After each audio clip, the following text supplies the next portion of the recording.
Number 5 on this list is the Empress of Little Rock. The Empress of Little Rock, that just sounds imposing, man. Like a mission in Red Dead Redemption 2 or something like that. Arkansas urban legend says, originally built as the most extravagant dwelling in the state by wealthy saloon keeper James H. Hornibrook, the house currently operates as the Empress of Little Rock, a luxury bed and breakfast. Several paranormal encounters had been witnessed by former owner Robert H. Blair, workers, and guests. Blair saw a period-dressed gentleman complete with top hat floating down the stairs. While restoring the secret poker room in the attic, hired painter Timmy Watts found himself locked out even though no handle or lock was on the door yet. When he returned with a screwdriver to let himself back in, Watts saw that the door was now open and the same image of a man that Blair previously witnessed appeared before him. That is one frightening story from Watts there. The door gets locked even though it literally physically cannot get locked, and then it gets unlocked and you see a man appear before you. Very questionable. Also, just the fact that you were also in the secret poker room in the attic as well. Like, you already know that some shady stuff probably went down up there after hours. I imagine that those walls have been host to some very questionable activities themselves.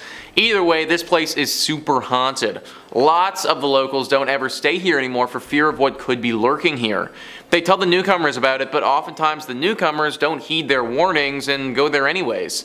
Usually, after they've done so, there's deep regret that's filled inside of them. Pretty much everybody that goes and stays here wishes that they hadn't. Number 4 on this list is the Mount Holly Cemetery. I feel like every state, every province, every country, every region, pretty much everywhere has got to have their own urban legend about a haunted cemetery. Like, there's always one place where there've just been too many strange occurrences. Well, Arkansas is no different, and they have their own cemetery with legends surrounding it. Arkansas urban legend says, located at Broadway and 12th Streets in Little Rock, Mount Holly Cemetery is the final resting place for many notable people. Several reports of paranormal sightings and photographs taken at the property have been made, including apparitions of people dressed in period clothing and bright lights and mists. Some visitors have claimed that statues have been mysteriously relocated to the lawns of nearby houses.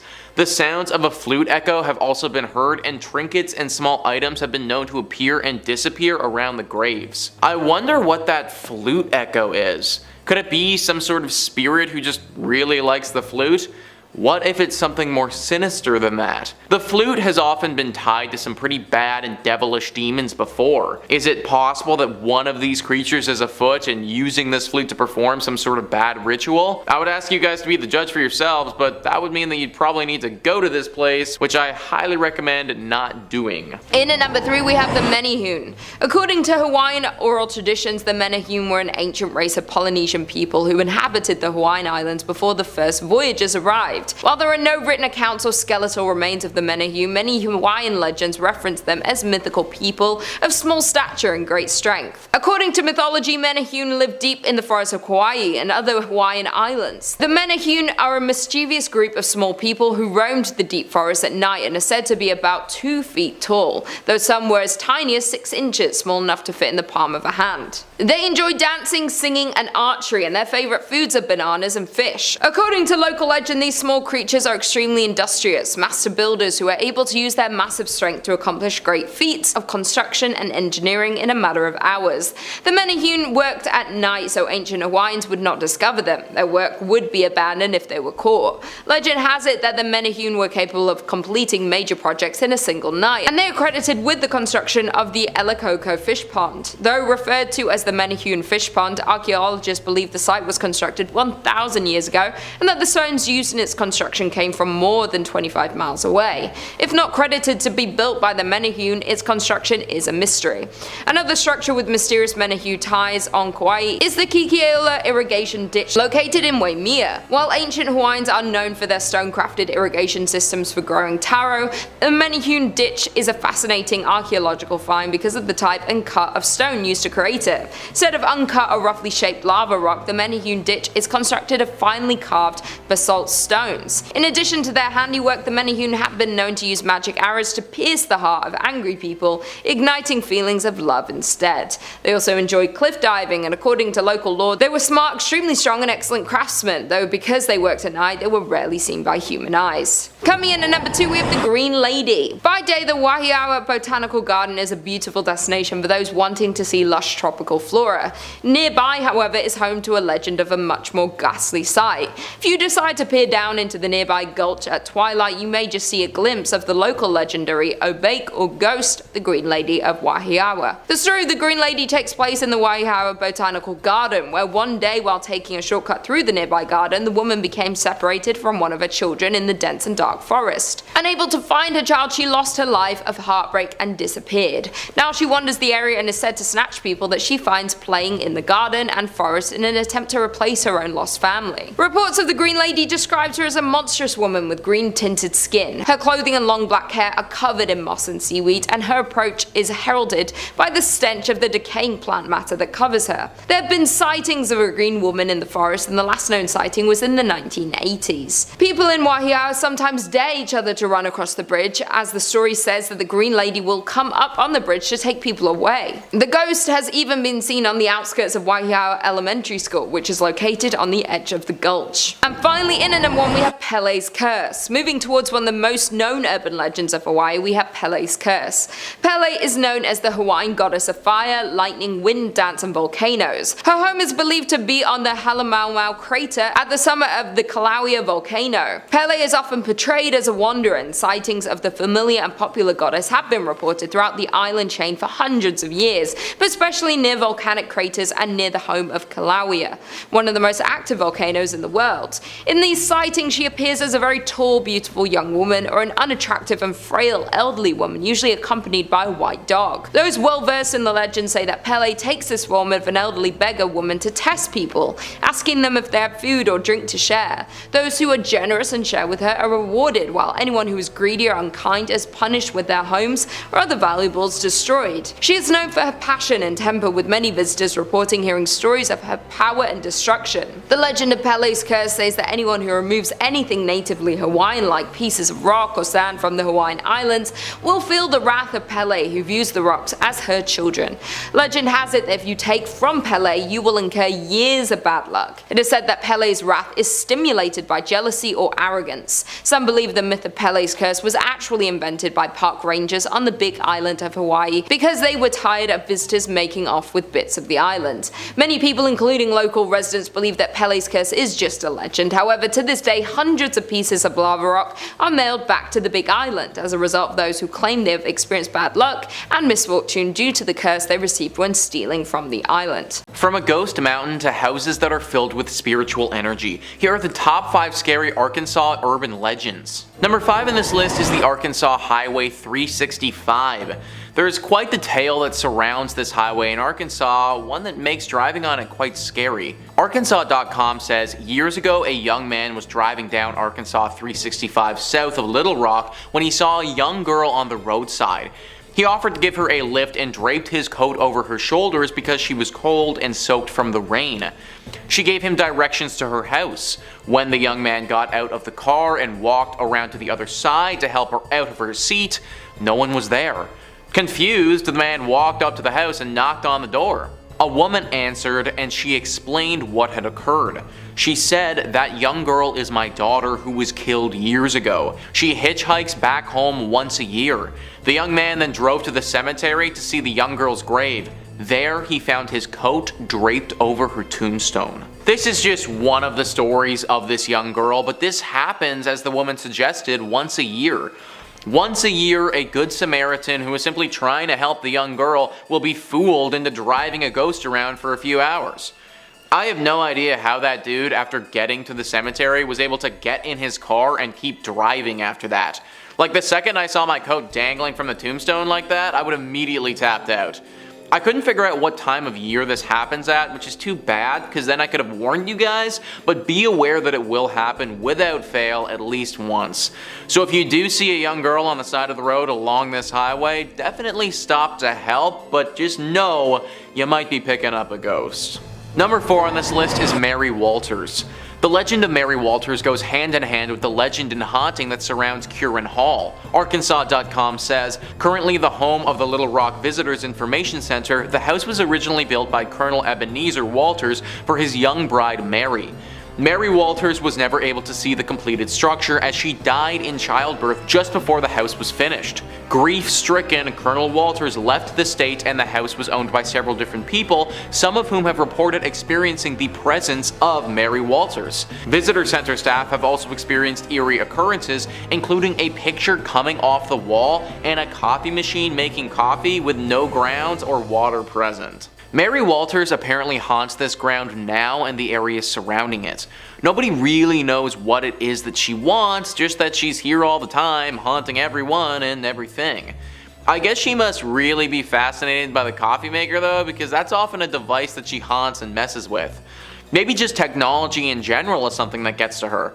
Considering she never got to see this building get finished, to see it now, totally finished and also with literal futuristic stuff in it would be kinda crazy. Well, I guess normal stuff for us, but futuristic stuff for her. Either way, she isn't said to be a dangerous ghost, just an annoying one. Be wary if you ever end up at Curran Hall, Mary Walters might be watching. In at number 3 we have the ghost of Sally Carter. The story of Sally Carter begins in the mansion of Cedarhurst in 1823 when Sally was visiting her sister. While she was visiting, she was struck by a quick and fatal illness and passed away on November 28, 1837, just 3 weeks short of her 16th birthday. Sally had loved the estate, and that is why some say you can still feel her presence there today. Reports of Sally's ghost go back to 1919 when a 17-year-old boy from Dothan, Alabama slept outside Sally's bedroom. That stormy night he had a dream that Sally visited him, asking him to prop up her tombstone. When he awoke the next morning, he explained the strange dream and told his family that he was going to Sally's grave. They laughed at him, but when he arrived, her stone had indeed fallen over in the storm. This popular local legend ends with the boy going back to his hometown of Dothan, never to return to Huntsville again. Sally's grave was in the family plot on the estate. She had so many visitors, there was a well-worn path from the road. She did unfortunately also have many teenagers vandalize her grave. That is why in December of 1982, Sally, her sister and her sister's 3 children were relocated to an undisclosed location in the Maple Hill Cemetery. Her casket was relocated, but some claim that when her grave was excavated, the casket Sally was supposed to spend eternity in was empty, besides tombstones falling over and caskets being empty of mortal remains. Others have reported seeing sights of Sally walking the grounds of the estate she loved so much. A past guard at Cedarhurst heard Sally walking upstairs while working one night. After the woman's shift ended, she realized that she had lost some money while doing rounds. After searching the grounds, hearing footsteps following her and the unnerving flickering of her flashlight as if the batteries were ready to die, the guard gave up the money for lost. But once she returned to the guard shack, her flashlight flickered brightly, shining directly on the cash she had given up looking for. It was then she chose to thank Sally and claims to have heard a young woman's laugh in return. Someone who knew both the Thornton and Grace families who lived in the house had a friend who slept in Sally's room. When asked what it was like, the friend told him about doors opening and closing by themselves, covers getting snatched off the bed, and light switches being tripped. The girl thought it was all rather annoying, but after a while got used to it and ignored the strange things going on. In at number 2 we have Hugging Molly. This urban legend comprises of the Witch of Hugging Molly, haunting the town of Abbeville, Alabama. Legend claims that a phantom woman would appear to children, but only at night. The witch would squeeze them tightly and then proceed to scream in their ears, though she never harmed them other than causing ringing in their ears. Molly had been described as a 7-foot figure, wearing dark clothes and a wide-brimmed hat. Jimmy Rain, an Abbeville local and lifelong resident, grew up hearing the legend of Hugging Molly. For him and his friends, she was more than just an urban legend, but a real ghost haunting the grounds of his town. One night, Jimmy and his good friend Tommy Murphy heard the story from Tommy's dad. His dad told them he knew Hugging Molly was real because she had sprung from the shadows and hugged him one night. They were convinced it had to be true. Who Molly is still up for debate, but many believe that she lost her own children and go after local children to make up for the lost time with her own child. Some say her ghost still walks the Water Street of Abbeville late in the night, sweeping her black skirt as she goes. And finally, in at number 1 we have Slag of Sloss Furnace. From 1882 to 1971, Birmingham's Sloss furnaces transformed coal and ore from surrounding acres into the hard steel that would pave the way for the Industrial Revolution. In the early 1900s, James Slaggs Wormwood was foreman of the graveyard shift, the period between sunset and sunrise, where he was in charge of a crew of nearly 150 workers. During the summer months, the temperatures throughout the plant would reach more than 120 degrees. Lack of sleep, the heat, and low visibility made working the furnace literally a living hell, and only the poorest of workers desperate for employment would work it. To impress his supervisors, James Slagg would make his workers take dangerous risks, forcing them to speed up production. During his reign, 47 workers lost their lives, 10 times more than any other shift in the history of the furnace. Countless others lost their ability to work due to accidents, mishaps, and even a recorded explosion in the small blowing engine house in 1888 that left 6 workers burned blind. In October of 1906, James Slaggs Wormwood lost his footing at the top of the highest blast furnace and plummeted into a pool of melted iron ore, where he melted instantly. It was reported that Slagg must have become dizzy from the methane gas created by the furnace and lost his balance, but Slagg had never set foot on top of the furnace during his years of employment, leaving the death of James still a mystery. The legend of Slaggs grew each year after his disappearance. Workers complained of an unnatural presence they increasingly encountered throughout the worksite. One work reports that on a night watchman in 1926 they sustained injuries after being pushed from behind and told angrily by deep voice to get back to work. The man, upon searching the grounds, could find no sign of any other living person, only to assume it was the spirit of James Slagg. Another suspicious story happened in 1947 when 3 supervisors turned up missing, where they would be found unconscious and locked in the small boiler room in the southeastern part of the plant. None of the 3 could explain exactly what happened to them.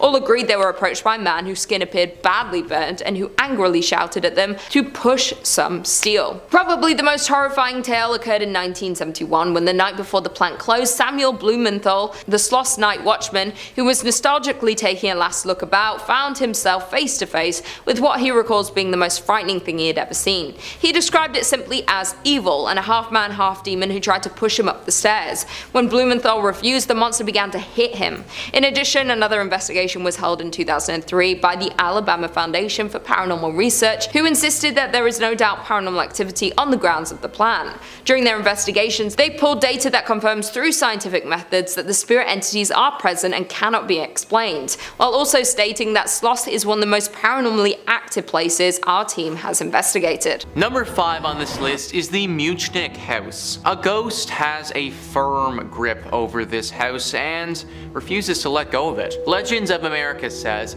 built in 1885, this old home was host to frequent Saturday night parties. On one such evening, the event ran into the wee hours of Sunday morning. Having been kept up very late, a maid who had worked for the party the prior evening overslept the next morning. Rushing from her bedchamber, she ran down the back staircase to the kitchen and fell to her death. Today, witnesses report that lights from the back staircase turn on and off by themselves on Sunday mornings, followed by the smell of cooking bacon from the kitchen when nobody's there. This house, which serves as an art gallery today, was listed on the National Register of Historic Places on July 12, 1974, located at 704 North 4th Street. Now apparently the author of this article actually went there personally and they had an interaction with this ghost in person. They say, "My husband and I took a guided tour of the Muchnick house 2 years ago and I had quite an interesting experience. The nice lady who gave us the tour gave us all the history of the house when I happened to glance up to the top of the stairs and saw a young woman, maybe early 20s, peering over the edge of the banister. She seemed to be regarding us with wary curiosity as if to say, 'What are you doing here?' When we went upstairs to tour the rest of the house, no one was up there. It wasn't until we took the haunted trolley tour that I learned about the young woman who supposedly died there falling down the stairs. I'm surprised that ghost just looked at them and didn't try to do anything else, to be honest. The ghost could have easily attacked them had she wanted to, but chose not to in that moment, which was much to the benefit of this couple. This house and its urban legend has made it so that no one actually lives here anymore except for the ghost. It's now just a spot for tourists to pop into and take a quick peek, which in all honesty is probably just pissing the ghost off even more if you think about it. Either way, I know that this couple managed to get out unscathed, but I still don't think that going to this place is the best choice. I'd avoid it if you can. Number 4 on this list is the North 3rd Street home. Nellie Trueblood. That's the name of the person who used to live here. I feel like with a name like that, this place was just destined to be haunted. Nellie was a lonely person who died alone in this house many years ago. One would think that because she was so lonely, after she died, she wouldn't have wanted to cling to this world anymore, but that's exactly what she did. The new owners bought and moved into this house and then started renovating it. Well, apparently Nellie wasn't too fond with changing things up and liked it the way that it was. Balls of light that were roughly 2 feet wide would appear out of thin air and bounce around the home, scaring the living bejesus out of the workers who were sent to renovate it. This was enough for those guys to end the renovations prematurely and leave the house unfinished. Apparently, a family member of Nellie's would later come out and say that they weren't surprised she still haunts this place. This home was deeply loved by the family,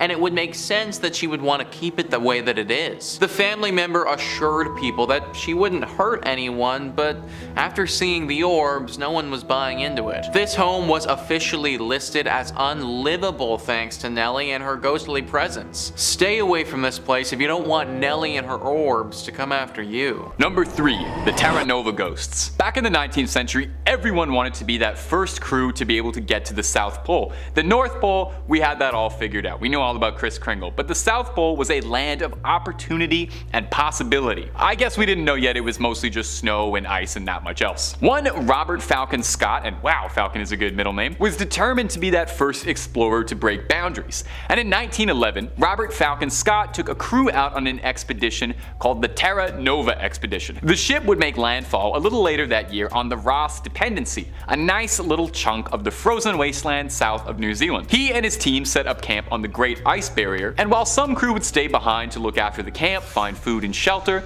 unloading sled dogs, ponies, and they built a hut with quilted insulation, while everybody else would venture forward to go towards that South Pole. However, things would not go quite as they had planned. You see, a rival explorer had already got to the South Pole about a month before Scott made it. One Roald Edmondson had already planted a black flag in the ice. Scott's crew were completely defeated and crestfallen, months and months of freezing labor, and they had absolutely nothing to show for it. History doesn't care about the second guy to get to the South Pole. A defeated Scott and the 4 men he took past the hut began a journey backwards, but it would prove treacherous. The men were already weak in spirits and started to fall to the elements. One by one, frostbite, gangrene, and starvation would take them. Scott would record one last journal entry in 1912. It's a bit harrowing, to be honest. Take a listen to this. Every day we have been ready to start for our depot 11 miles away, but outside the door of the tent it remains a scene of whirling drift. I do not think we can hope for any better things now. We shall stick it out to the end, but we are getting weaker of course, and the end cannot be far. It seems a pity, but I do not think I can write any more. Signed, R. Scott. Last entry. And for God's sakes, look after our people. Like the rest of his crew, Scott would ultimately be taken by the Antarctic. Scott's hut still stands in the Antarctic to this day, and those who've been say they feel the unease standing there, as if there's something wrong in the air. And some have even gone so far as to say they felt like they could hear the voices, chattering teeth, and suffering of the men still freezing away from the cold all these years later. Number 2. Outpost 31. Working at a research station in Antarctica can't be easy. First of all, you gotta deal with the frozen conditions, being locked up with a bunch of other people for months at a time, isolated isolated from the rest of the world, and being on one would be haunting enough without the threat of your coworkers going mad and attacking you. Take a listen to the story of Outpost 31, a now abandoned American research station where its entire crew went missing, presumed dead, and to date, no one really knows what happened. Outpost 31 was a research station located in, well, you guessed it, Antarctica, harboring 11 researchers, including one helicopter pilot, who were stationed there for the year of 1982. It was a fairly routine assignment, and all of the men involved were seasoned and no stranger to the conditions. A similar outpost maintained by a Norwegian research crew was the only sign of life nearby, which was also abandoned under similar circumstances. The only survivor seeming to be a wandering sled dog from the Norwegian station, which eventually made its way to Outpost 31 and was taken in by one Richard Clark, who was in charge of handling the sled dogs at Outpost 31. There isn't a whole lot of information available outside of a few diaries kept on computers from some of the researchers, but it was believed among the men that the dog they had brought in had been carrying some sort of foreign pathogen, some thing that had infected the men and their water and food supply, as shortly after this, there were reports of the men acting aggressive to each other, paranoid, distrusting, violent, and delusional. A log from the lead physician on the station showed that he had become so paranoid that this new novel virus they had let in would destroy the world if it breached containment, and the men had imposed themselves into a quarantine in an attempt to contain it, and eventually succumbed to madness. June 25th, 1982 was the last time anyone made any contact with Outpost 31.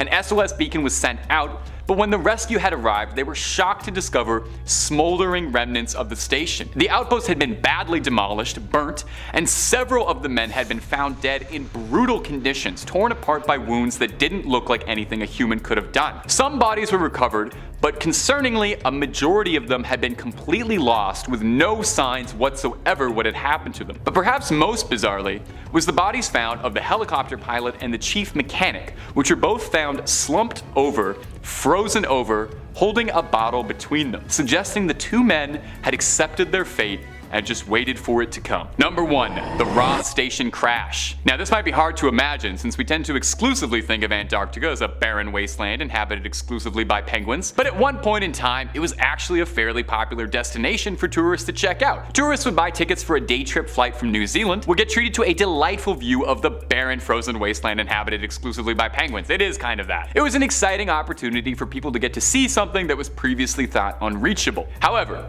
flights over Antarctica were not easy. The weather proves challenging, and visibility is very difficult, especially if there's any inclement weather. As well, because of the landscape, it can be very difficult for pilots to navigate with landmarks. Well, one such flight would suffer from all of these problems. It was 1979, and a flight carrying 257 passengers would be flying over Antarctica on a routine trip. Now, there were some issues. The crew staffed on this particular flight were very inexperienced, and none of the pilots had ever flown along this flight path before. As well, data in the flight log was wrong, suggesting that there'd be okay visibility, but the day was plagued by low visibility. This, combined with the inexperienced pilots, made for a tragic combination, as the plane would crash into the side of Mount Erebus at 300 miles per hour, instantaneously ending the lives of every single person on the plane, all 257 of them. The remains of the passengers were taken to McMurdo Station, another American research station where they were cremated. Years onwards, researchers stationed at McMurdo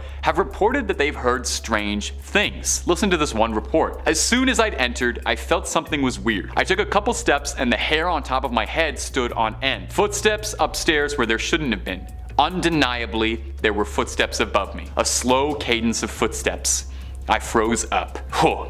Sends a chill down your spine, doesn't it? I should have been making spine chill puns this whole video. Coming in at number 5, we have the Night Marchers. The Huaka Ipo, also known as the Night Marchers, are murderous shades, demons, and revenants that haunt the islands. These undead spirits are the fighters, heroes, and warriors of ancient Hawaii, who are well known throughout the Hawaiian legends. These warriors are believed to be eternally fated to march the islands, seeking their next battle. They're most active at night, but also have been reported to be seen during the day. No structure deters their path, and as a result they're often seen walking right through buildings. Some think that these restless souls are looking to reclaim rightful territory, replay a battle gone awry, or avenge their own deaths, while others say that night marchers are searching methodically for an entrance into the next world. Night marchers are said to roam through very specific locations and are often recognized by their raised torches and repeated chants, although there have been a few scattered reports of daytime marches.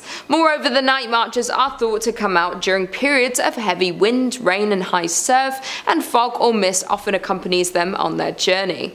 It is also thought that the night marchers appear on certain nights designated by the moon, including Poakua, the 14th night of the new moon, and the nights of Cain, Ku, Lono, and Kanaloa. Although the night marchers allegedly float a few inches off the ground, some local accounts tell of seeing mysterious footprints in their path after they have passed. But where there was, legend has it that resting your eyes upon the night marchers could signal a grim fate for the perpetrator, a friend or a relative, so witnesses are urged to crouch low to the ground, freeze, and don't look into their eyes. Any sound or movement could invite a night marcher's deadly glance. These night marchers are set diligently upon their destination and are not considered spirits that will deviate from their path to haunt humans nearby. Therefore, you must also be perfectly silent and still, for any sudden sound or movement could invite the deadly glance of a night marcher. If you make eye contact with the night marchers, you will die and be forced to march with them for an eternity. Coming in at number 4, we have Haunted Pei Highway.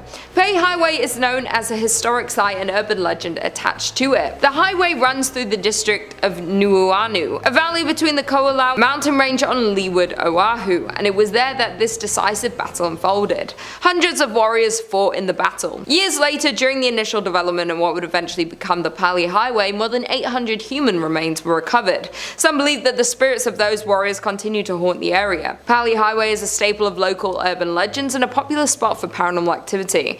People report coming back with photos of orbs or white mist or stories of supernatural encounters. One of the most common stories associated with the highway warns people not to take pork over the Pali. This is because it is known that if you try to bring pork across, your car will stop at some point along the journey and an old woman with a dog will appear. To continue on your way, you must feed the pork to the dog. While another story about the area describes 2 large stones at the start of the Pali Trail. These stones, according to the legends, were considered goddesses who took the form of these stone sentries to guard the Pali.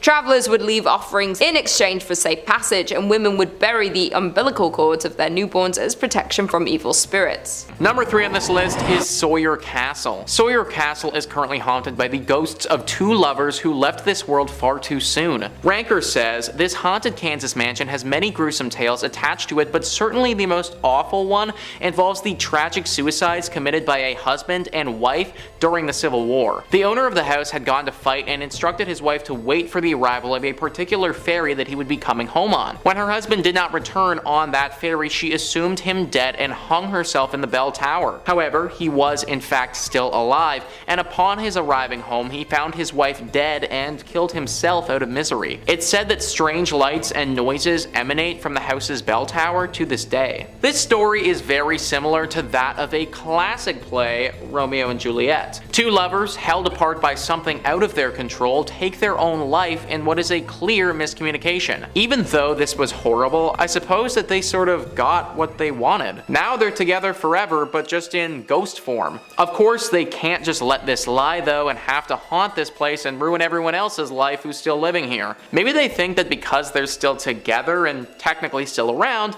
that they should own the home, and anyone in it that's not them is a trespasser. Whatever it is that they think, they make it very difficult for those who go around here. I'd avoid this place altogether if I was you. Number 2 on this list is Fort Leavenworth. What happened here back in the day is enough to make anyone's hair raise. Ranker says Fort Leavenworth is considered to be one of the most haunted army bases in the US, and it's home to a number of helpful and malignant spirits. It has seen centuries of war and is home to a military prison called the United States Disciplinary Barracks. During World War II, there was a prisoner uprising, and as punishment for their unruliness, one prisoner was hung every hour for 14 hours. They quickly ran out of space in the gallows and also used one of the elevator shafts in the administration building to hang people. Ever since then, screams have been heard from that same elevator shaft at odd hours. Not surprisingly, nearly every building on the base has a horrifying story attached to it. I know that it was war and they were trying to have an uprising, but my gosh, Hanging one person an hour? Like, that is just so brutal. No wonder this place is deeply haunted now. All of the spirits from back then are locked into this place and refuse to let go. And you better believe that they make the people who are still around pay for what happened in the past. People have reportedly been attacked by invisible spirits before. They've been clawed at and bitten, and one person even had their finger ripped right off of their body. Things are not pleasant at this army base, and I'm kind of surprised that it hasn't been razed to the ground yet. Might be the only thing left to do to quiet these spirits down. And finally, number 1 on this list is the ghost of Saline River. You already know that this is going to be a scary legend when they have a name like that. Ranker says, according to legend, a Native American ghost by the name of Takaluma is said to walk the banks of the Saline River and was first spotted by a cowboy in the winter of 1879. Takaluma's spirit was condemned to wander the river until he found the skull of his dead father, who had been murdered by white men in the 1840s. The ghost rose from his burial mound and warned that far more powerful spirits might join in the search, but the skull has still never been found. What a horrible fate. Your father gets murdered, and then you have to spend the rest of your existence as a ghost wandering around this river searching for his skull. This ghost was once a calm presence, but time has made Takaluma angry. Now it's said that this ghost will drag unsuspecting victims into the river and drown them, then take their skull and see if he can convince the other spirits that it's his father's. This has never worked before, but when you have a literal eternity, I suppose you'll try anything. A beautiful river to look at from a distance, but not one that you want to get too close to. Coming in at number 5, we have Hell's Gate in Oxford. Known as the most haunted bridge, we have Hell's Gate in Oxford, Alabama. Hell's Gate Bridge earned its name because many people believe that when you stop on the bridge and glance over your shoulder, the road behind you resembles the fiery gates of hell. Several locals have experienced this over the years, but that isn't all of it. The most popular urban legend about this bridge takes place during the 1950s when a young couple's car drove off the bridge and into the water below. Supposedly, if you stop on the bridge and turn off your lights, a member of the couple will enter your vehicle and leave a wet spot on the seat. The bridge was officially closed to traffic in late 2005 and early 2006 when the new road, known as Leon Smith Parkway, was built from Friendship Road to the Oxford Exchange, connecting it to the new outdoor mall. On Saturday, January 13, 2007, the legend of the bridge lives on, as after it was closed, the OPS team decided to go to this bridge and investigate the paranormal activity claims. The team arrived at the site around 10 PM and placed voice recorders on each end of the bridge. In the middle, they set up a webcam suited for night viewing and took lots of pictures with the digital and 35mm cameras. They wrapped up their investigation sometime after midnight. After going through the evidence, they did not detect anything that night, though one of the members did see an object coming toward the group while we were sitting on the end of a bridge. And just because nothing suspicious was caught that night doesn't mean it isn't haunted. Coming in at number 4, we have the vanishing of Orion Williamson. This urban legend is different from most and revolves around the farmer Orion Williamson. One hot July afternoon in 1854, Orion was walking on his farm near Selma. Reportedly, Williamson's wife and family were on the front porch of the farmhouse. Then, neighbors passed by and waved to Williamson, who was walking in ankle-deep grass. Orion waved back before vanishing right before the eyes of his family and neighbors. The party ran to the site, frantically searching, but found no sign of Williamson. Soon, a search party was formed, and 300 men are said to have come to search for the farmer. No sign of Orion materialized, even though the effort continued well into the night.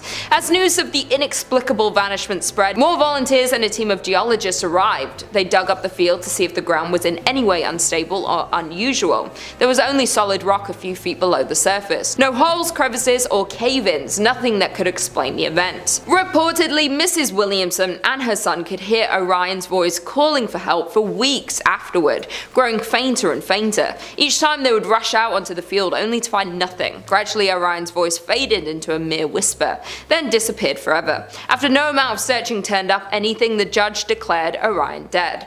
The following spring, it is said, a circle of dead grass appeared to mark the spot of the unlucky farmer's disappearance. The German scientist Maximilian Hern, author of the book Disappearance and Theory Thereof, speculated that Orion walked into a spot of universal ether. He believed these places lasted a few seconds and could completely destroy all matter within them. Another scientist theorized theorized a magnetic field had disintegrated Orion's atomic structure and sent him into another dimension. Number 3. Makolo Mbembe. Up next on our strange list of urban legends from across the world is going to be that of the cryptid Makolo Mbembe. A cryptid that was totally new to me until this video, so I hope you are finding out about it too at the same time. There are very few things that make me half as happy as finding out about a new cryptid or a new urban legend that I haven't heard about before, because I read a lot of scary stuff every single day. The Makolo Mbembe is a creature that is said to inhabit the remote regions of the Congo and is said to resemble a large, semi-aquatic creature sort of looking like a sauropod dinosaur. That's long neck if you're a Land Before Time fan. One of the really long ones. You probably heard it called as a brontosaurus. It's actually an apatosaurus, not to be too paleontology nerdy on the channel, but you know, it's important to get that out there. It looks like any other number of long-necked sauropods is what I'm trying to get across. Looks like a big dinosaur. Luckily, the creature is believed to be herbivorous, feeding on plants and aquatic vegetation. Now, according to local legends, the Makolo Mbembe is said to inhabit the vast network of rivers, swamps, and dense forests of the Congo. Now, this thing's said to be secretive. Like most cryptids out there, there's very few camera-friendly cryptids, and it rarely reveals itself to humans.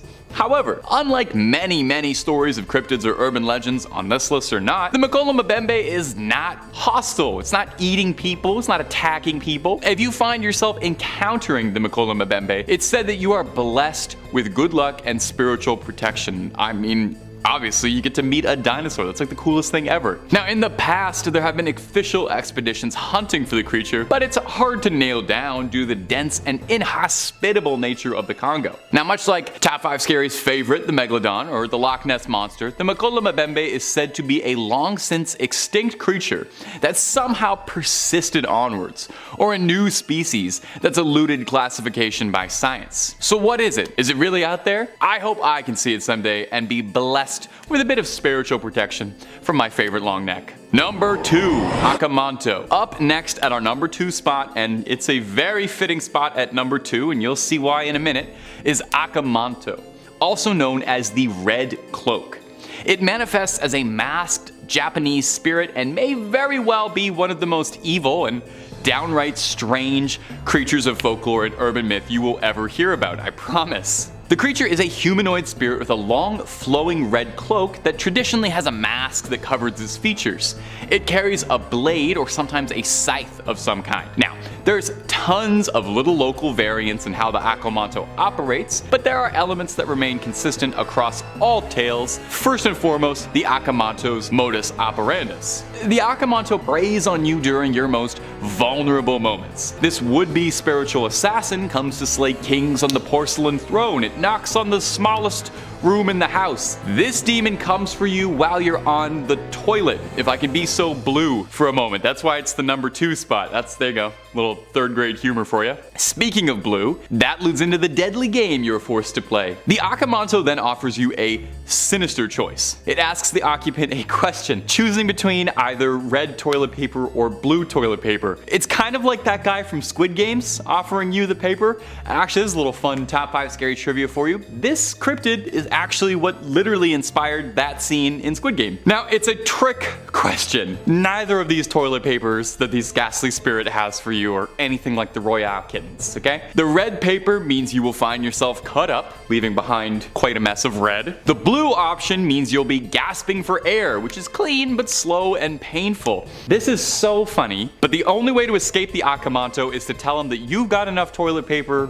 yourself. And thanks for asking, but you're good. Really, you just have to ignore him, reject his offer, or flush quick and hightail it out of there. You don't play smart with him, you don't ask for purple paper or sandpaper or any wise guy answers, as that's said to lead to the Akamanto dragging you into the underworld, just as long as he doesn't flush you. That's amazing. I love so much that this cryptid, you don't have to do any complicated ritual. You don't have to have some special weapon to fight him. You just have to tell him, no thanks. That's good advice. And number 1, La Llorona. Now last time you guys made fun of my pronunciation for this, and I would like to inform you that I'm trying to do it better, but I'm almost certainly still doing it wrong. La Llorona, also known as the Weeping Woman, is a haunting legend deeply rooted in Latin American folklore. Perhaps you've heard her story before, on this channel even. She's rather infamous, told and retold, appearing in countless campfire stories, TV, movies. Her tale has captivated generations, scaring us and fascinating us. It's a cautionary tale, warning us of the consequences of disobedience and the dangers of the night. According to the legends, La Llorona was a beautiful woman named Maria who lived in a rural village. She fell in love with a wealthy nobleman and had a family with him. However, the nobleman abandoned her for a younger woman, shattering Maria's heart. Oh, Maria, baby. Nobleman will do that to you. Consumed by grief and anger, Maria drowned her family, except for her husband, in a fit of madness, realizing too late the enormity of her actions. Overwhelmed by guilt and remorse for what she had done, she cast herself into the water and took her own life. But her spirit was denied afterlife, and she was condemned to wander the earth for eternity. She's often described as a spectral figure dressed all in white, her face obscured by either a veil of sorrow or her long, black, wet-soaked hair covering over it. She's said to haunt rivers, lakes, other bodies of water, weeping inconsolably as she searches for her lost family she'll never find. Her cries are bone-chilling, a mournful wail that echoes through the night, and whatever you do, if you hear it, you need to ignore it. You need to avoid it. Do not go bothering her. Legend has it that encountering her is basically a guarantee of misfortune. It's said that she looks out for younger people, mistakes them for her own, and drags them away. Many claim to have seen her and heard her cries in the darkness, but if they try to approach, she vanishes. Number 5, Deception Island. There's a place in Antarctica called Deception Island, which does not even remotely sound like a place I would have any interest in visiting, because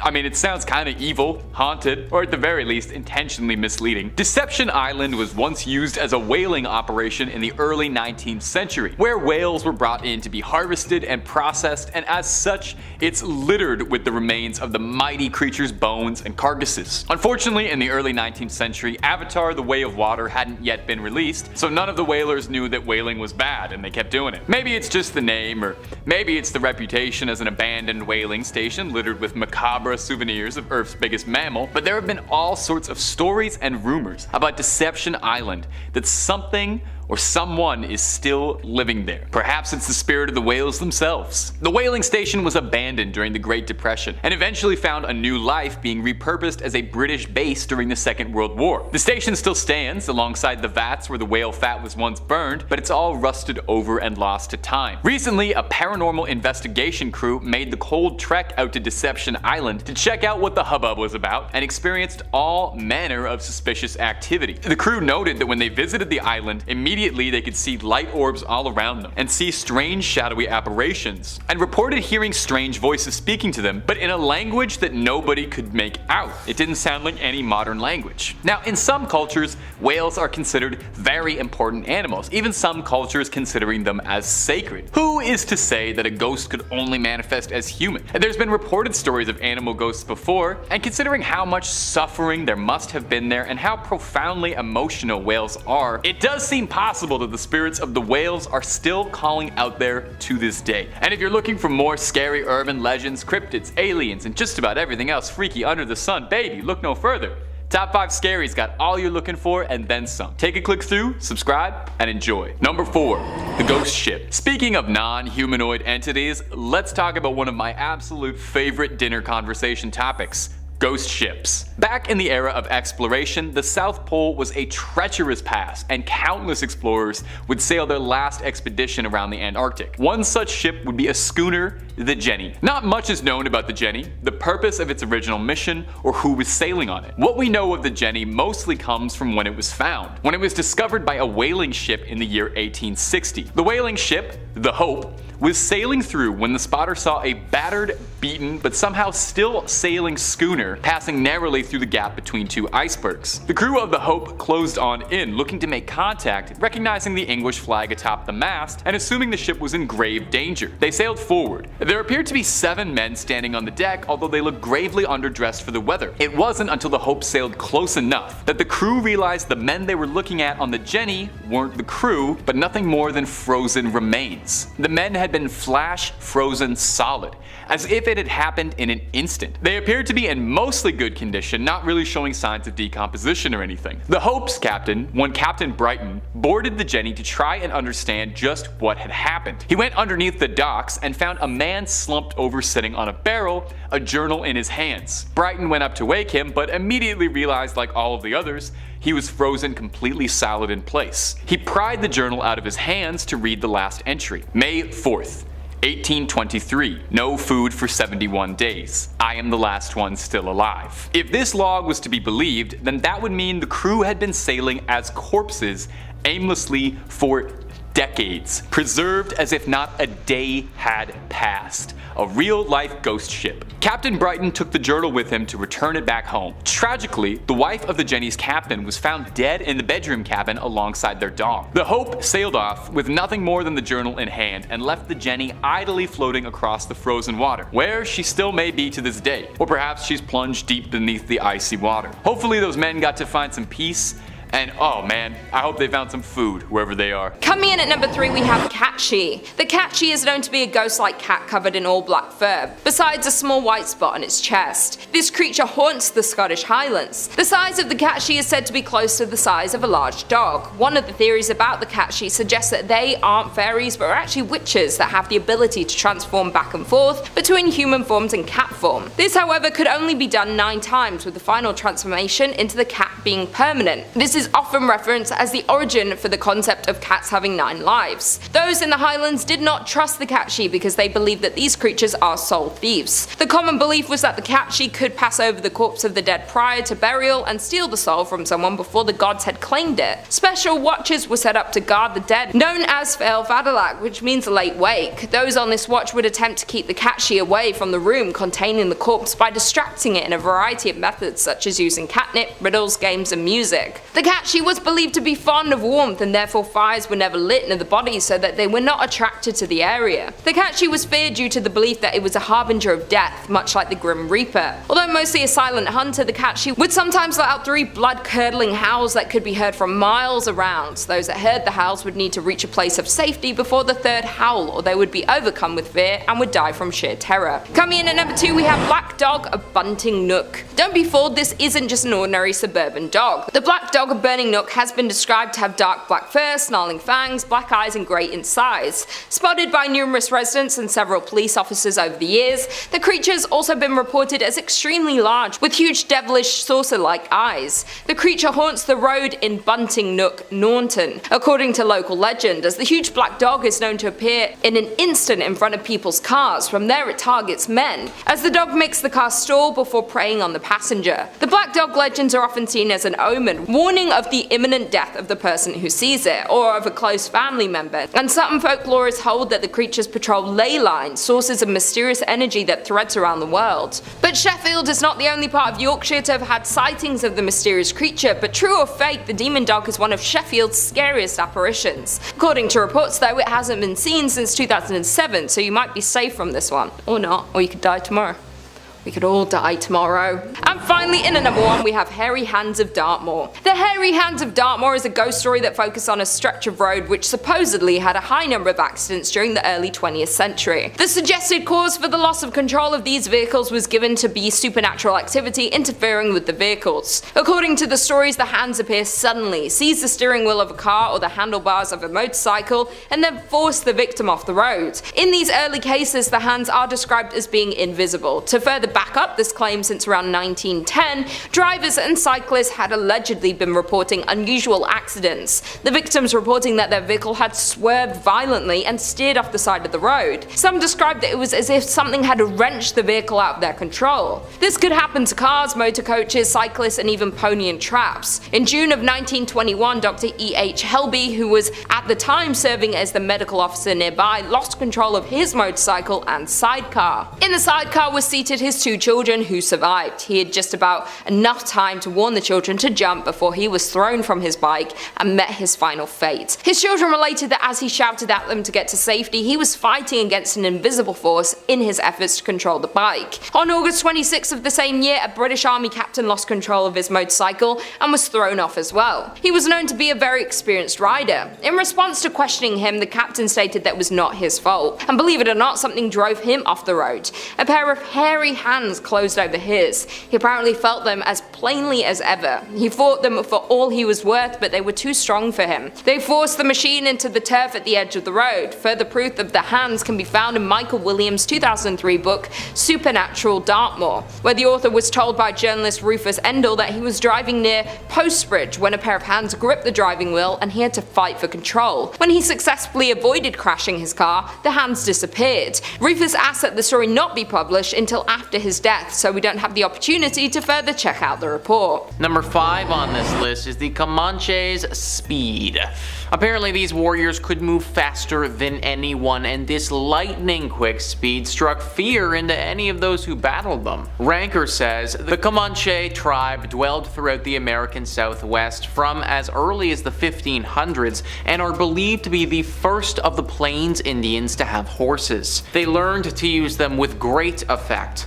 According to Mexican General Manuel de Mirateran, who faced their vicious onslaughts. Their mode of attack is generally by arranging the lances in front, the guns in the center, and bows in the rear. Their horses at full speed, accompanied with the fury and yellings of demons, they were among the bravest and most warlike of the Mexican tribes. These extremely fast attacks seemed to defy all physics and left their opponents stunned and usually too wounded to do anything but surrender. No one knows how they were so fast or if there was something supernatural about them. Most likely they were just well-trained warriors who acted swiftly, and the legend has snowballed over the years to represent these lightning-quick fighters. Whatever the case, it apparently didn't matter how fast you were or how fast your horse was, you were no match for the Comanche. Number 4 on this list is the Berserkers. I talked about these ancient warriors in a recent video where we looked at warriors that you wouldn't want to fight. We need to bring them up again though, because there's actually a crazy urban legend surrounding them,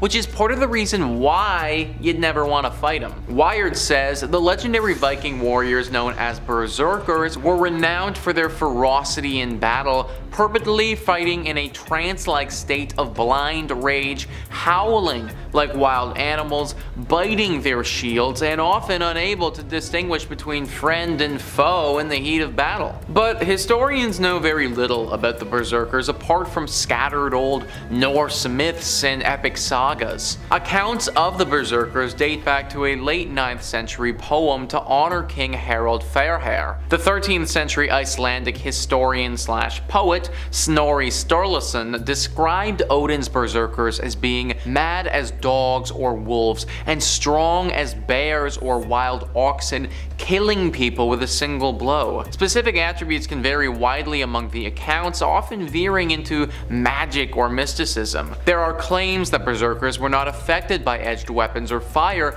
but they could be killed with clubs. Other claims say they could blunt the blades of their enemies with spells or just by giving them the evil eye. Most accounts at least agree on the primary defining characteristic: a blind, ferocious rage. The legends surrounding these warriors became so well known and scattered throughout Europe that no one knew what to believe anymore. It was widely thought that these people would actually turn into wolves and beasts when they entered battle, like werewolves almost.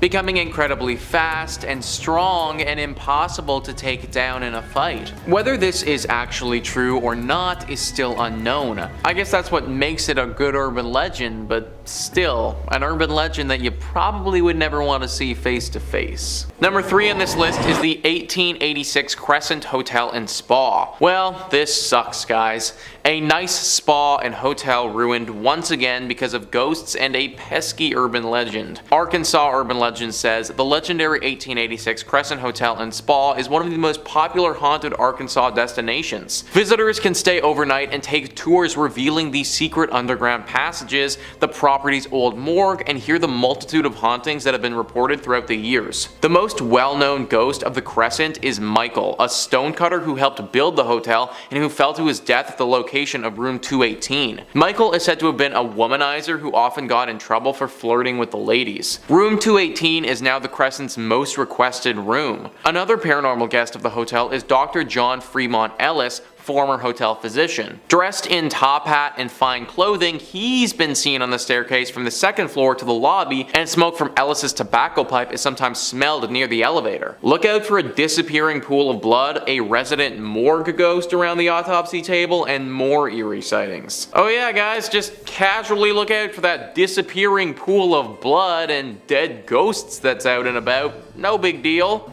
Oh, and also the ghost of a doctor who just walks around and does weird haunted crap. Totally cool, man. All very casual. Yeah, that's a big no, everybody. Spas are supposed to be relaxing. There is nothing relaxing about doctors and dead people and blood.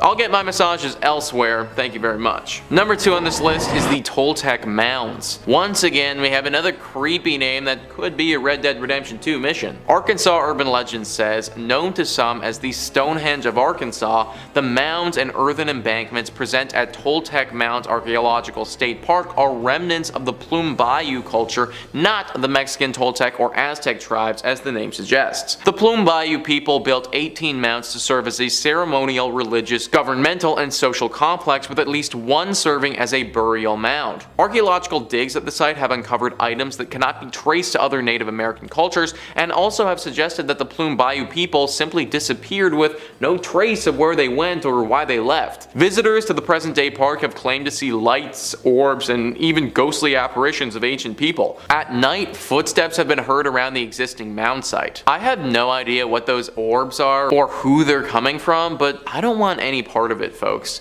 Clearly, there is a deep spiritual energy at this place that does not want to be messed with. By having all these warning signs, we should know that by now.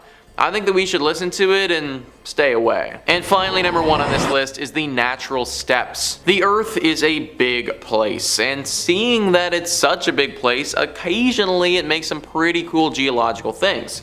Sometimes these weird occurrences, though, are a bit too strange for anyone's liking. Arkansas Urban Legend says, a unique geological formation along the banks of the Arkansas River, Natural Steps is a small town with an unsettling history of buildings, structures, and people disappearing. Days after a local couple's wedding atop the Natural Steps, the groom perished from a sudden and mysterious illness. Overwhelmed with grief, the widow disappeared after the funeral, many believe by committing suicide by jumping off the Natural Steps. Residents and visitors alike have since reported seeing a woman in white strolling within the town. During the Civil War, Confederate forces are believed to have sunk their own gunboat containing vast sums of gold in order to keep Union troops at bay. 3 Confederate soldiers died during the explosion, and their graves can be found in the town cemetery. Legend has it, on moonlit nights, the ghosts of the 3 soldiers march in a single file line to the Arkansas River to uncover their hidden treasure. So we have multiple things going on at these steps / town / urban legend hell spot. We have a groom who has apparently taken their own life.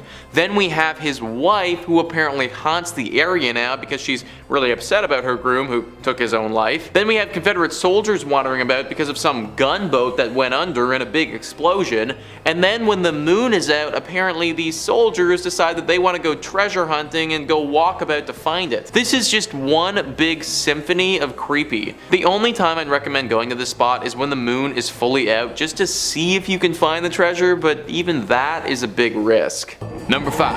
Polybius. Our first wretched tale is that of Polybius, an arcade game that hungered for a lot more than your quarters. Close your eyes and picture it's 1981. For most of you, myself included, I'm sure that's a little bit before your time, so just picture it's the first season of Stranger Things. It's the summer of 1981. School's out, you've got not a care in the world.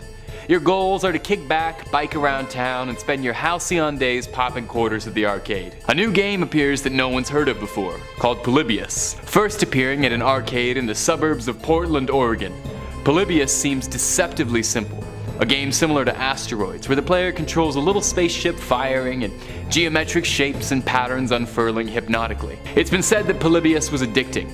Far more than Pac-Man or Dig Dug could ever hope to be. Lines would form around the cabinet, fights over whose turn it was. And kids would go home and complain of nightmares, night terrors, hallucinations, insomnia, and an unhealthy obsession with the game, unable to think or talk about anything else but Polybius. And every few weeks, mysterious men in black suits would visit the arcade, observe people playing Polybius for a bit, write things down in notepads and journals, and leave without speaking to anyone. Polybius was a hit with the locals, with the machine seeing constant use around the clock. As mysteriously as it appeared, a few months later, the cabinet disappeared. Attempts to uncover the truth behind Polybius bring up nothing but questions. The developers, Lachen, is a broken German translation for the words for senses and to delete senses. Records of the company are impossible to find, and no trace of the original cabinet has ever come up.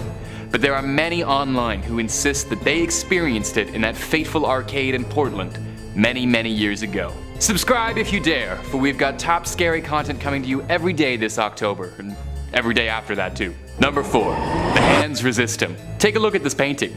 It's nice, isn't it? No, of course not. If you don't have to agree with me, this thing is terrifying.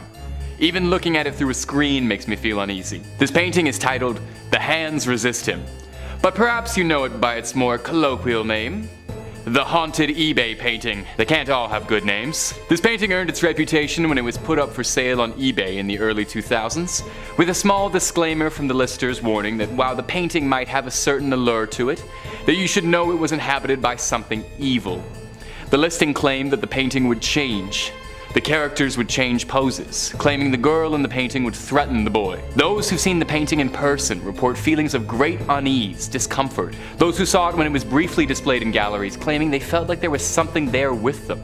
Some going so far as to say they felt like there was something around their throat. Take a look at it. I mean, really look at it. Okay, you should probably tab out of the video. I don't want to be responsible for something happening to you. Most concerningly, the painting's first owner, and the first person to ever have seen it publicly at its first showing, both died under mysterious circumstances.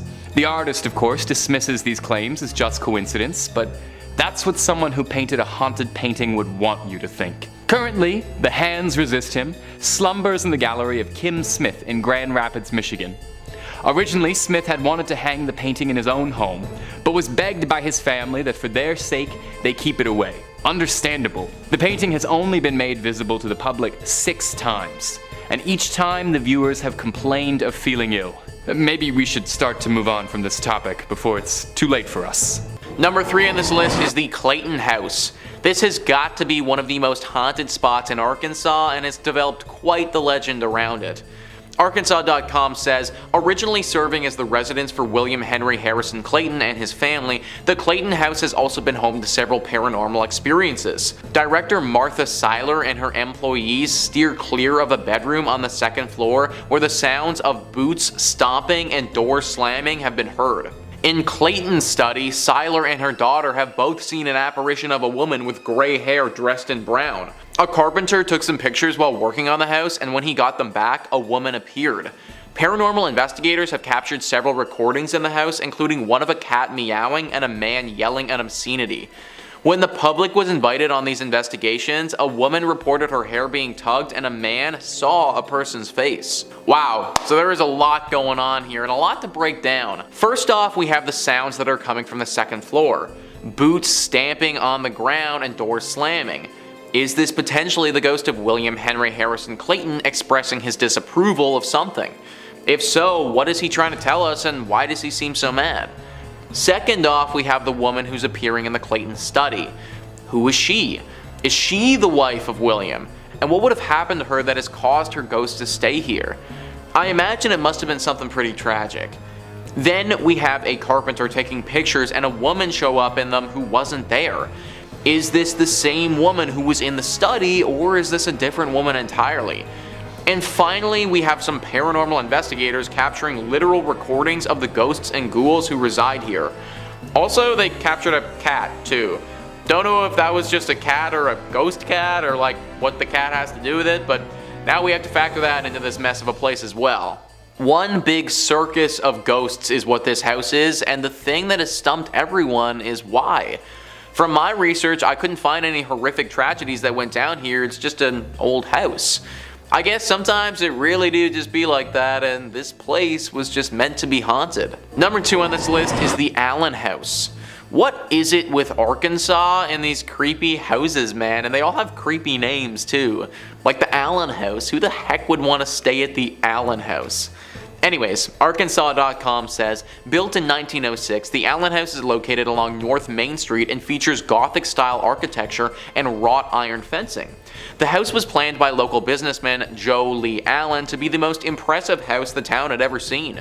Unfortunately, in December 1948, the family experienced a grave tragedy. Their daughter, Liddell, consumed mercury cyanide-laced punch in the house's master suite. Out of grief, her mother sealed off the room, and it would not be entered by anyone for nearly 4 decades.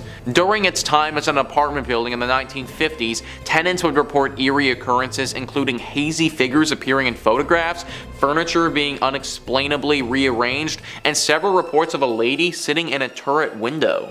So at least with this house we have a reason as to why it's haunted. In the last one we didn't even know, there wasn't anything clear. I think this one is pretty clear and obvious though. Liddell took her own life in the master suite, and the mother completely sealed off that room, effectively trapping any spirit or paranormal energy in there. Such a tragic story that you never want to hear. Now we can't forget that story either, because the paranormal events, and I'm assuming Liddell's spirit, keeps haunting this place. Avoid the Allen House altogether if you're ever in Arkansas. And finally, number 1 on this list is Ghost Mountain. This is definitely the sickest and most twisted story on this list for sure. Arkansas.com says, a tragic story surrounds a mountain southeast of Drake Field Airport in Fayetteville. In the 1930s, a man came home to his wife and child after a long night of drinking. His wife had been up all night caring for the sick child, whose incessant crying had made the inebriated father furious. In his anger, he grabbed the baby, stumbled outside, and threw the child down their well. His wife grabbed the well's rope in an attempt to save the baby, but the father cut the rope, leaving the wife and child in the well. The father left town, never to be seen again. Reports have been made that a woman's screams and a baby's crying can still be heard in this location. If this story is true, then my god, this father rivals the most sick and twisted individuals to ever walk this earth. I don't care how drunk you are, to take your kid and to throw your own child, your own flesh and blood, into a well, and then have your wife follow that child, and to leave them there. This is the scum of the earth, guys. It's no wonder this place is haunted based on an event like this. My heart just goes out to that child and that wife, and hopefully one day their souls can find peace. Number 5, the Screaming Bridge. Now, our first Texan urban legend is a long-told story based on a real tragedy. The accident on Screaming Bridge. Geesh, if that is not a name, that sounds more like it belongs on Hogwarts campus than it does somewhere in Texas. Over 50 years ago, several students were carpooling home after their football team defeated their rivals in a major victory. The students were riding high, celebrating, and were definitely not concerned with driving safely. I mean, come on, they just won the big game. Who wouldn't be celebrating? The bridge running through Arlington's River Legacy Park was wide enough to accommodate maybe one car at a time, if that. And the students were hollering and hooting and not even remotely looking at the road, drowning out the outside world and focused on themselves and this beautiful moment in time, not worrying about their future, their surroundings, the car speeding towards them. Unfortunately, by the time anyone could realize what was happening, it was too late to stop it. The cars collided, erupting in a horrifying explosion, claiming the lives tragically of every single person involved in this crash. Now, this bridge can only be accessed by foot now. It was then given the name Screaming Bridge. in honor of the horrible events that had happened up there. Now, local legends state that if you do journey up to Screaming Bridge and you stand looking right over at the river, you'll be able to see the apparitions of tombstones of all the victims. Goes a little further though. Visit up at midnight on the day of the crash, the anniversary. They say you're able to hear the screeching of the cars and the screaming of the victims. Hence, Screaming Bridge. Scary, scary stuff. I'm probably gonna take a little detour if I'm ever down in Arlington. I think I'm good. I'm sure there are plenty of non-haunted bridges for me to keep my feet on. And if you're looking for way more scary content, Top 5 Scary is the place to be. We've got urban legends from across the globe, horror movies, true tales, cryptids, ghosts, aliens, just about everything scary you could shake a stick at. So stay subscribed, but way more importantly, stay scared. And hey, stay watching this video, okay, before you check out the rest of the channel. We got way more cryptids and urban legends to go. Number 4, the Chupacabra. The Chupacabra is one of my absolute favorite cryptids out there. I love the variants and sightings and legends because sometimes, depending on who's telling the story, the Chupacabra is described as being like an alien, reptilian, like horrible little goblin guy that runs around on all fours and is from another planet and sucking all the goats. And then sometimes in some stories, the Chupacabra is just like a weird looking dog. I love it. Not all cryptids need complicated lore. Sometimes they're just a weird looking dog. Now, legends of the Chupacabra stemmed initially from Puerto Rico. Most cryptozoologists believe with stories dating back to the 1970s. Livestock was found going missing all around this one small town, Mocha, and were initially assumed to be the work of some cult, but later reported to be thought to be the cause of an animal, as all the livestock found had bite marks and their bodies bled dry. Now, the name Chupacabra literally translates to goat sucker, which is so funny that when you learn that, it is impossible to ever unlearn that. Now, this creature is a widespread phenomenon reported across the Southwest and Mexico, but Texas, of all places, seems to be a real hotbed for the creature. One very determined author, Ben Radford, who's a researcher at the Center for Skeptical Inquiry, and he even penned a book appropriately titled Tracking the Chupacabra, says that Texas is a Chupacabra factory, one of the foremost places in the world associated with the beast. One of the more recent sightings and one of the more viral ones that was going around was a few years ago in Amarillo. A zoo's security camera captured weird footage of a creature standing on its back legs that looks a whole lot like a Chupacabra or Crash Bandicoot. You decide for yourself. Number 3 on this list is Theater Atchison. The people of Kansas are gonna need to be looking to find their live performances elsewhere if they don't want to get haunted. Legends of America says, built in 1913 as the first Church of Christ, the building was modeled after the architectural lines of its mother church in Boston. In 1973, the Presbyterian Church bought the building, and 10 years later, they created a community theater organization. Today, the building is known as the Presbyterian Community Center and is home to Theater Atchison. Allegedly, it is also home to an unearthly spirit. Guests often describe feeling an unknown presence with them while visiting the theater, while others working in the building describe odd noises that are often heard that have no apparent earthly cause. The word unearthly makes me pause for a second there. That makes me think that we might not even be dealing with a standard ghost or spirit here, but something far worse. Some type of underworld creature that is coming to harvest people's souls. Or something similar, but from a completely different planet. Now, why an alien would decide to conduct its devilish acts inside a Kansas theater is beyond me, but I guess I'm not from another planet, so I wouldn't know. This is more than just the Shakespearean Macbeth curse, folks. This is evil and dangerous, and it's not something that you want to mess with. Number 2 on this list is the Gargoyle Home. I think gargoyles are pretty dope, honestly. They're really cool and super fun to look at. Maybe just not on my home though. Legends of America says, more often referred to as the Wagner House, this turn of the century home was built in 1884 and 1885 by B.P. Wagner, who was a lawyer and politician in the Atchison area in the late 1800s. While gargoyles are usually erected to scare off evil spirits, Legend has it that Wagner accumulated his wealth through a deal with the devil, and the gargoyles were constructed in honor of the pact. It's said that the house is afflicted by an evil curse. One homeowner who attempted to remove the gargoyles fell to his death on the staircase. A segment on the Travel Channel reported that Kansas City ghost hunters, while visiting the home, picked up the presence of ghosts on their special equipment and reported having felt a presence in the house. This house was placed on the National Register of Historic Places on May 3rd, 1974, located at 819 North 4th Street. So nobody knows if the gargoyles are the thing causing the curse or if it's just a coincidence that they're there. Either way, having them there seriously adds to the mystery and ominous presence that is this home, especially considering the second someone tried to take them down, that person literally died. I'm happy that no one is living in this place now and it's on the National Register thing or whatever, but that also means that this home isn't going anywhere anytime soon. Like, this house is going to be here haunting people and maybe even taking unsuspecting people's lives for a long time. That's a really scary thought. Hopefully we can get some more professionals in here to figure out what is causing this haunting for good and how to stop it. And number 1 on this list is Jackson Park. Parks are supposed to be nice, guys.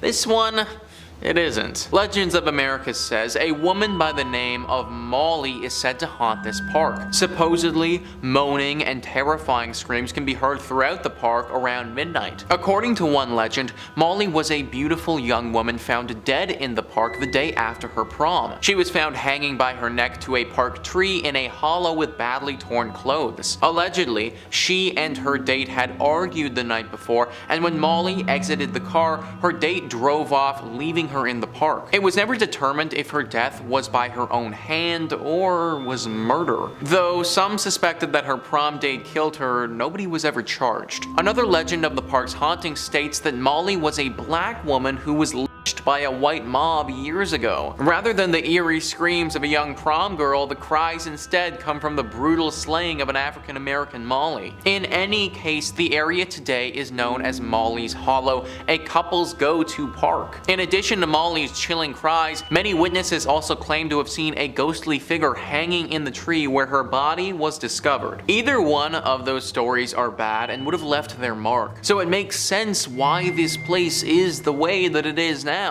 The pictures of this place are really pretty too, and it would definitely be a go-to date spot. You just have to be really careful that your romantic picnic doesn't get sinister and paranormal really fast. Number 5 on this list is Stull's Gateway to Hell. Anything named Stull was just doomed from the start, guys. Thrillist says the tiny town of Stull has counted very few residents since it was founded in 1856. The most famous is rumored to be Lucifer himself, who some say appears at the town cemetery on Halloween and spring equinox. They say he uses the site where a roofless church once stood as a portal to and from hell. Some say that he's drawn to the site of frequent witch hangings. Others believe one of the graves actually contains Satan's own child. Either way, new graves continue to be dug despite signs warning against trespassers, perhaps referring directly to the Prince of Darkness himself or the cults that are rumored to flock to the grounds. The first published article about the horrors are traced back to a 1974 article in the University Daily Kansan, though whispers about evil have persisted since 1900 or so. In 1998, the hanging tree was torn down to stop people from visiting. It hasn't lessened the need for a small town to bolster an annual police presence to deter visitors looking for a glimpse of the devil himself. So we have witch hangings here, we have cults that flock here,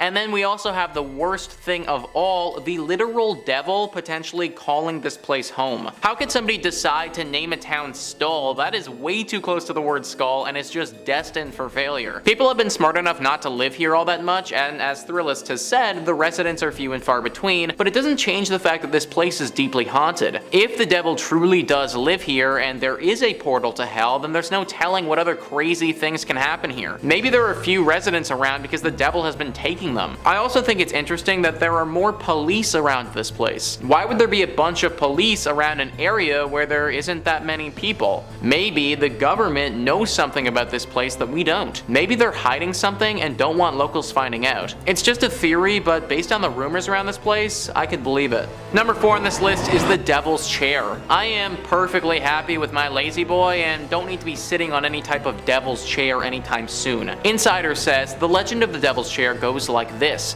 An old farmer in Alma refused to sell his land to the city in order to build a new cemetery. Someone got a little too tired of waiting for him to sell, so he was pushed into his own well. Eventually, somebody said that there was a terrible smell coming from the well, so the city sent someone to investigate. It was ruled that the well was empty and it was boarded up. Now, if you make your way to Alma, you can actually sit on the boarded up well, but legend says that people who have sat on the well have been known to mysteriously disappear. Where the heck did my dude go? He was down there in the well and then just poof, he was gone. Like, did his body go underwater and just couldn't be seen, or was there something more paranormal afoot? Well, whatever happened to the body, I guess it doesn't matter too much now because there is certainly something paranormal happening here today. If you sit on this chair, you will literally go missing. Yeah, maybe let's stop sitting on the haunted well that people have named the Devil's Chair. Maybe, oh, I don't know, let's put a fence around it, or better yet, let's just destroy the damn thing. Number 3 on this list are the Aztecs. The Aztecs were particularly fearsome warriors who did whatever they had to get the win, even if that meant sacrificing their loved ones to gain the power of the gods. Ranker says,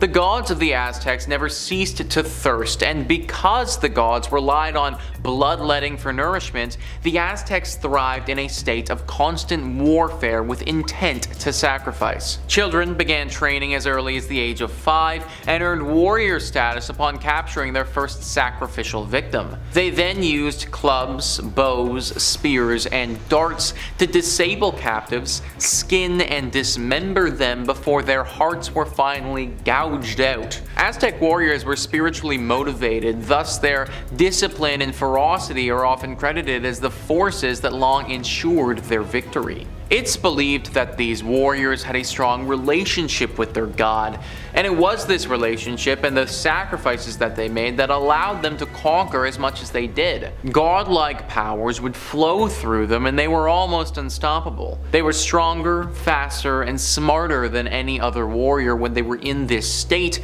and they were almost impossible to kill. However, with this great power comes its drawbacks. They were also much crueler in that heightened state as well. A Spanish conquistador who battled the Aztecs and somehow managed to escape with his life wrote, anyone facing them for the first time can be terrified by their screams and their ferocity. In warfare, they are the most cruel people to be found, for they spare neither brothers, relatives, friends, nor women. Even if they are beautiful, they kill them all and eat them. Yeah. The Aztecs weren't above eating people either, and they would do that from time to time. Maybe this was their animalistic godlike instincts taking over? I don't really know, but it is believed to have happened. You wouldn't have wanted to face the Aztecs ever, but you especially wouldn't have wanted to face them after a sacrifice, because it would have been like facing off against a god. Number 2 on this list is the Scythians fainting. This next entry details a very specific tactic that it's believed the Scythians used in combat. The tactic would apparently drain the opponent of sanity and may have included them becoming invisible. Ranker says the Scythians were renowned for the strength of their cavalry, but to their opponents, the Romans, Greeks, and Persians, the Scythians were also a deceitful lot. Rather than prancing straight into the fire, the Scythians found success with a tactic called fainting. With this tactic, they would retreat from the front lines, causing their enemies to just relax enough for the Scythians to return with a surprise ambush of archers on horseback. They were regarded as invisible menaces who starved enemies by scorching their land before proceeding with attacks during mealtime and sleeping hours. Those opposing them could neither sleep, eat, nor defend themselves with clarity of mind. Rather than riches, the Scythians cherished their ability to roam and kept few belongings so that their getaways were swift and their enemies reaped no rewards. It got to the point where any shadow that flew past or any sound of any kind would set off their opponents into a frenzy thinking that it was the Scythians. They were able to get in their head and rumors started spreading that they could be invisible. It was also believed that anyone who fought, their mental state would deteriorate quickly afterwards. This is probably all exaggerated through word of mouth, but I can understand how this could have been believed. If you constantly had to be on guard at all times with no idea where your enemy was and how they could strike, that would cause your brain to start messing up a bit too. And finally, number 1 on this list is the Maori warrior ancestors. These ancient warriors utilized the power of their ancestors in battle and would grow extremely strong when they did this. Worshipping these ancestors, though, was done in a bit of a strange manner. Ranker says in 1642 the Dutch East India Company anchored its ships off the shores of New Zealand with sights set on inhabiting the mysterious island. The Maori, carved head to toe with tattoos, appeared the following day, prepared for battle. The Maori's main strategy was to ambush the enemy during the nighttime. In victorious celebration, they dismembered and supposedly ate their enemy's body parts, theoretically as a form of revenge originating from mythology. The Maori believed they were consuming their victims' spirits and nourishing those of their ancestors. So apparently these people believed that and eating their enemies would make them grow stronger in battle. Their ancestors would feast, and as they fed those spirits, they would grow stronger for their next fight. I highly doubt that this actually worked, but apparently they were pretty fearsome warriors, so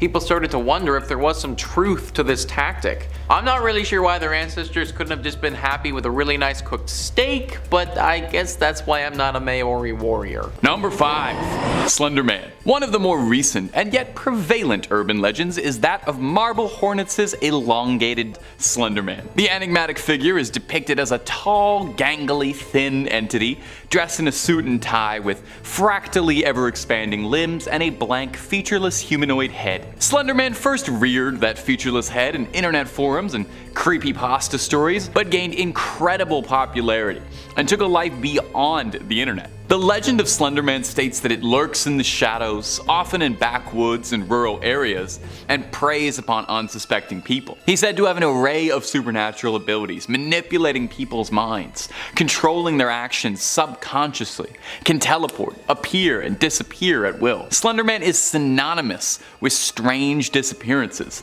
leaving behind trails of unsettling clues. Slender Man is a genuine phenomenon, transcending the digital realm and seeping into our real-life consciousness and absorbing up our thoughts. I think it's fascinating that in real time we got to watch this thing that started as an internet project turn into a genuine urban legend that will probably be told and retold for future generations. I feel like that's incredible. You see Slender Man in movies, you've seen Slender Man in tons of video games, you've probably seen all kinds of fan art, cosplay, little merchandise. Slender Man has a fandom rivaling most influencers, and is probably one of the most popular cryptids in the world, and also one of the most infamous. Because there is a very dark turn to Slender Man. When in 2014, 2 girls in Wisconsin carried out an attack on their classmate to please the entity, saying that they had been influenced by him, blending the lines between fiction and reality a bit too uncomfortably for most people's takes. A stark reminder to not take anything you hear on the internet too seriously. And if you're looking for way more scary stories of cryptids and urban legends, well, you don't need to go anywhere else on YouTube because you're in the perfect place for it. We've got a video or 2 on just about anything freaky you can think of. Hit that subscribe button, click that little bell so you don't miss a scream, but would you kindly do that at the end of this video? Because I got 4 more urban legends I am just itching to tell you all about. Number 4, the Gray Man. Coming up next on our list, we're going to take a quick trip to Europe as we head up to Scotland as we talk about the Gray Man. Up in the mist-shrouded peaks of the Cairngorms, they say there's a spirit out there called the Gray Man, watching over the harsh and treacherous terrain. This spectral entity lurks amidst the craggy slopes and swirling mists, described as a towering figure with an indistinct form. His appearance is shrouded in gray mist that seems to blend with the surrounding landscape, his eyes gleaming with an otherworldly glow, looking just a bit like my black cat walking in the darkness getting caught by a flashlight. Some say the Gray Man is made up of the mist itself, precipitation given form in the shape of a being mistaken as as a man. Many mountaineers and hikers who braved the slopes of Ben Macdui have reported scary happenings that could be proof of the Grey Man's presence there. Eerily echoing footsteps,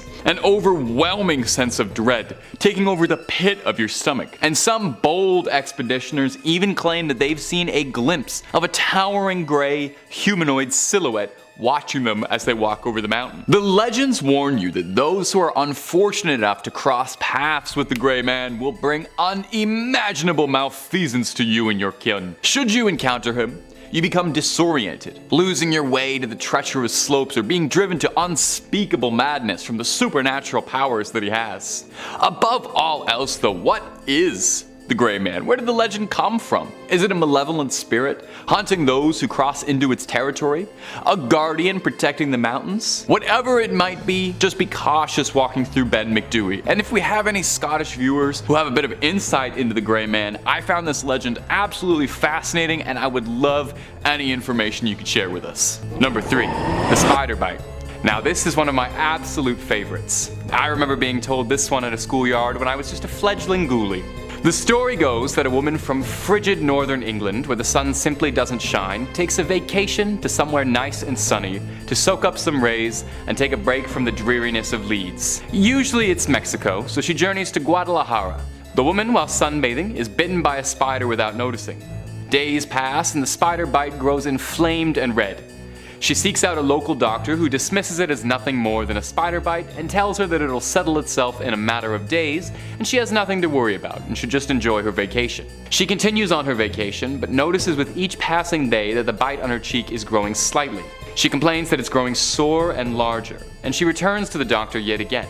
The doctor tells her if she's truly so worried about nothing but a spider bite, she should just take a hot bath and try to relax and ease her skin. She goes back to a resort and during the bath, the boil on her face softens and bursts, and hundreds upon hundreds of baby spiders crawl down her face as it was an egg the entire time. Just delightful. Now some of my ghouls might recognize this particular tale from the collection of haunted stories, scary stories to tell in the dark, made famous by its absolutely wretched illustrations straight out of your childhood nightmares. I'd wager that the charcoal drawing of the spider bite woman left an impact on you the way it did me. This book changed my life, really. I used to actually be a very normal, happy kid. And then I took this out in the 3rd grade from the library, and now I can only talk about ghouls, goblins, ghosts, and grossness. Number 2, Edward Mordrake. Edward Mordrake, as the legend goes, was a young, intelligent, and good-looking noble Englishman and a talented musician. A real Renaissance man. A man with all this going for him surely led a very successful and happy life, right? Well, unfortunately for Mr. Mordrake, he was cursed to bear host to a passenger, otherwise he wouldn't be on this list. Edward Mordrake, more famously known as the man with 2 faces, is said to have been born with a face on the back of his head. It's said that his secondary face was a malignant sort. When Mordrake would cry, his face would smile and sneer. When Mordrake would laugh, it would cry. Mordrake complained bitterly of his twin. He couldn't sleep and suffered from severe insomnia, claiming that the face would whisper to him in the night. It would whisper such things they only speak of in hell. Not quite a comforting bedtime story. Really can't imagine it was too easy sharing a pillow with a fellow like that. He would beg doctors to remove it, but was told repeatedly that it wasn't possible lest he suffer the consequences, as the two were linked. The nobleman eventually couldn't bear to put up with the suffering anymore, and at the age of 23 was prompted to take his life. He left behind a note demanding that after his death, the face be destroyed and all remnants of it destroyed, for fear that it would follow him into the afterlife. The story of Edward Mordrake has captivated audiences for years, reaching its peak when Mordrake himself featured as a character on the 4th season of American Horror Story, Freak Show. So is there any truth to this, or is it just a tall tale? While no remnants of Mordrake were ever found, nor any written records, solely stories passed down from generation to generation. So whether or not it was real, all we can attest to is just how creepy it was. And number 1, La Llorona, I am so sorry to my viewers, that is definitely not how you pronounce that properly, is one of the most well-known folk legends in Hispanic culture and has been adapted, told, and retold countless times. Let me add one to that pile. No one really knows where the original legend of La Llorona appeared from, although the one connective thread between all versions of the story is that La Llorona is the spirit of a woman who cast her children away into the water and spends the rest of eternity searching for them around rivers and lakes. In some versions of the story, she was betrothed to a wealthy Spaniard who abandoned her, and after being deserted, in a fit of manic rage, she threw her out into the local river. The legend is widespread throughout Mexico and Central and South Americas. The legend goes that you can find her late at night, clad all in a white gown, patrolling around bodies of water. Where it goes from here varies from teller to teller, with some variations of the story saying that she kidnaps lost children, others saying she attacks unfaithful husbands, and some meaner variations reporting that she attacks wantonly at anyone who sees her. Regardless of the local legend, all the stories can agree that when you hear La Llorona crying, you should get away. Now, the story has found its way to several Hollywood movies, TV shows, and more. Anyone else remember that pilot episode of Supernatural? Every couple years, someone takes a new stab at the legend of La Llorona, meaning it's unlikely you'll stop hearing about her crying anytime soon. Just hope the poor girl finds those kids someday. She's been looking for a really long time. Coming in at number 5, we have Spriggan of West Penwith. The Spriggan is an urban legend known from Cornish fairy lore, where they are mostly located in West Penwith, Cornwall. They are closely related to pixies, but known to be dangerous and mischievous, whereas pixies are more cheerful and fun-loving, while Spriggans are more spiteful, especially directed at humans in the form of evil tricks. Spriggans are said to be the security force behind the fairy world. Unlike some fairies which serve to treat or trick humans, the Spriggans are said to measure out justice to humans who have unduly crossed fairies. They would dole out punishments both big and small to anyone who dared mess too much with the other world. Spriggans were depicted as grotesquely ugly and generally acting as fairy bodyguards. Though usually small, they had the ability to grow to enormous size as a defensive ability. Their strange and creepy appearance also aided the Spriggans in their aim to be feared by those who saw them. It was believed that the Spriggans haunt lonely places such as castle ruins, burrows, certain standing stones, and windswept crags. Spriggans were thought to be the source of such misfortunes as unhealthy crops, bad weather, and illness, especially in a time when the mechanics of such things were not fully understood. They were also said to be busy thieves, targeting those who offended them. They are known to steal small children and replace them with their own kind, leaving behind one of their own ugly large-headed children. Quote, one of their common traits was to lead lonely travelers into swamps or near dangerous and crumbling cliffs, a factor they share in common with the will-o'-the-wisp and the pixies, although the pixies would not lead people to dangerous places. If you want to avoid being punished by the Spriggans, the easiest thing you can do is make sure not to offend any type of fairy folk in any way. The second thing you can do, avoid tempting them. Even if you haven't initially done something to offend their fairy folk, the Spriggans may still be tempted to enact a little pre-revenge, just in case you were to wrong the fairy folk. In at number 4 we have the Pendle Witches. Pendle Hill was once the home of wolves and wild boar. It is also the location of Britain's biggest witchcraft trial that took place over 400 years ago. The Pendle Witches lived in the early 1600s at a time of religion and superstition. Catholics and those suspected of witchcraft came under more scrutiny than ever during this time, and the king brought in the fatal penalty for those found guilty of witchcraft. The 12 Pendle Witches, all local women, while 6 of the Pendle Witches came from one of 2 families, were charged with the murders of 10 people by the use of witchcraft. Perhaps the most notorious witch trial of the 17th century, the legend of the Pendle Witches, is one of the many dark tales of imprisonment and execution at Lancaster Castle. 1 woman died while held in custody, 11 went to trial, 1 was tried and found guilty at York, and the other 10 were tried at Lancaster. Only 1 was found not guilty. The story began with an altercation between one of the accused, Alison Device, and a peddler John Law. Alison, either travelling or begging on the road to Trawden Forest, passed John Law and asked him for some pins. He refused and Alison cursed him. It was a short while after this that John Law suffered a stroke, for which he blamed Alison and her powers. The deaths of the 4 other villagers that had occurred years before the trial were raised and the blame laid on the witchcraft performed by another suspected witch in the area. Number 3. The Black-Eyed Children. Our next entry details the paranormal sighting of a cryptid called the Black-Eyed Children. Nailing down the first earliest sighting of Black-Eyed Children ever is difficult since there are some conflicting reports, but most people tend to agree that the first widely recognized instance of this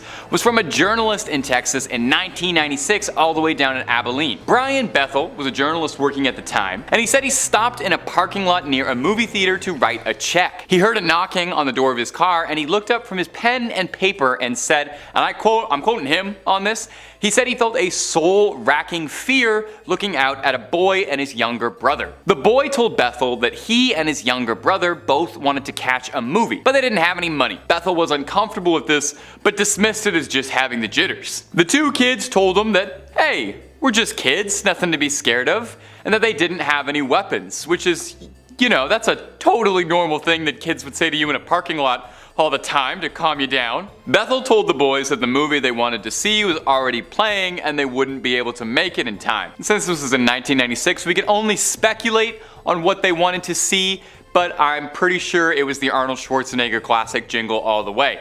Anyway, Bethel said when he broke eye contact with the young little weirdos, he found himself completely swallowed by his own fear. The boy's eyes then became completely black, obsidian as midnight on a moonless night. Bethel's story kickstarted a number of sightings of these black-eyed children across Texas and even showing up in other states. No one's got any idea just what they were or what they wanted really. Like, what are they? What are their goals? Were they even human or just creatures sort of masquerading as humans? And did they really just want to see a movie and maybe he should have just driven them down to the Cineplex?